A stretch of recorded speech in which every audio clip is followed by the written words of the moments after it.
ഉത്സവത്തിനിടെ ആന പാപ്പാനെ തട്ടിയിട്ടു.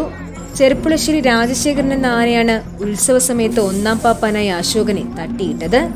ഉത്സവത്തിനിടയിൽ ദേവീദേവന്മാരെ ആന വണങ്ങുന്നതിനിടയിലാണ് ഒന്നാം പാപ്പാനായ അശോകനെ ചെർപ്പുളശ്ശേരി രാജശേഖരൻ തട്ടിയിട്ടത്.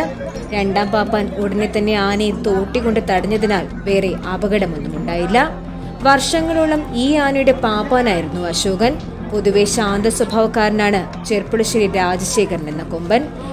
പെട്ടെന്നുണ്ടായ പ്രകോപനമാകാം രാജശേഖരൻ ഒന്നാം പാപ്പാനായ അശോകനെ തട്ടിയിടാൻ കാരണമെന്ന് കരുതുന്നു. ഉടനെ തന്നെ ആനയെ തളയ്ക്കുവാനും കഴിഞ്ഞു.